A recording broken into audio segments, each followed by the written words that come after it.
ఆ యువకుడి ప్రయత్నం స్ఫూర్తిదాయకం. తన కోసమో తన కుటుంబ కోసమో కాదు, సమాజ హితం కోసం ప్లాస్టిక్ పై పోరులో నేను సైతం అంటూ ముందడుగు వేశాడు. పర్యావరణాన్ని కాపాడుదామంటూ సందేశం ఇస్తున్నాడు. ఆసియాలోనే రెండో అతిపెద్ద జాతర మేడారం. 1 కోటి మందికి పైగా వచ్చే భక్తులతో మేడారం పరిసరాలు జనసంద్రమవుతాయి. జన సమూహంలో పర్యావరణానికి హాని కలిగించే ప్లాస్టిక్ వినియోగం కూడా ఎక్కువగానే ఉంటుంది. దుకాణదారులు ప్లాస్టిక్ కవర్లను ఎక్కువగా విక్రయిస్తారు. జాతర ముగిశాక మేడారం పరిసరాల్లో ఏటా పేరుకుపోయే చెత్తాచెదారం, ప్లాస్టిక్ సంచులే దీనికి నిదర్శనం. ఈసారి జాతరలో ప్లాస్టిక్ వాడకాన్ని కొంతైనా తగ్గించాలని తాపత్రయపడుతున్నాడు వరంగల్కు చెందిన ప్రకాష్.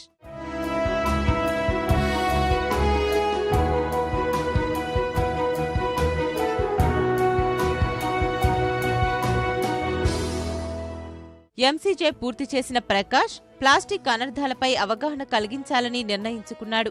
ఇందుకోసం వరంగల్ నుంచి మేడారం వరకు పాదయాత్ర చేస్తున్నాడు.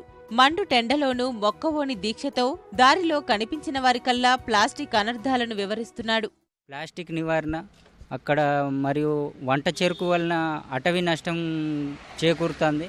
దానివల్ల కాలుష్యం పెరుగుతుంది. అక్కడ స్థానికులైనటువంటి ఆదివాసీలు వారికి తీవ్ర నష్టం జరుగుతుంది. మనం ఈ ఒక 1 month 2 months కావచ్చు ఈ ఫెస్టివల్ అక్కడ జరుపుకుంటున్నాం. అంటే మనం మంచి కోసం, సుఖ సంతోషాల కోసం అక్కడ మేడారానికి వెళ్ళడం జరుగుతుంది. మనం ఎంత మంచిగా ఉండాలని కోరుకుంటున్నామో అదేవిధంగా మన నుండి ఇతరులకు కూడా అదేవిధంగా మంచి జరగాలని కోరుకోవడం మంచిదని నా యొక్క ముఖ్య ఉద్దేశం.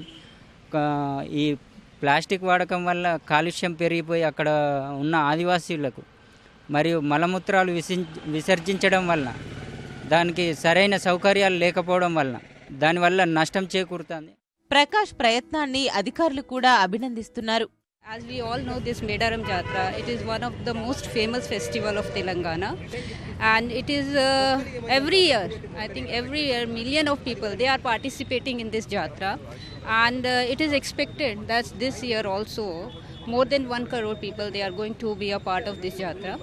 But whenever so much people, they congregate at one place, it leads to pollution.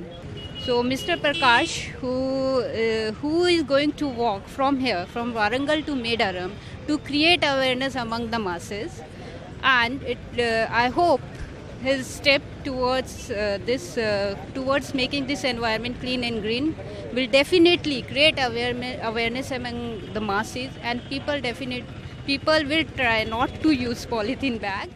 Plastic రహిత జాతర కోసం తాను చేపట్టే పాదయాత్ర కొంతమందిలోనైనా మార్పు తెస్తుందని ప్రకాష్ విశ్వాసం వ్యక్తం చేస్తున్నాడు.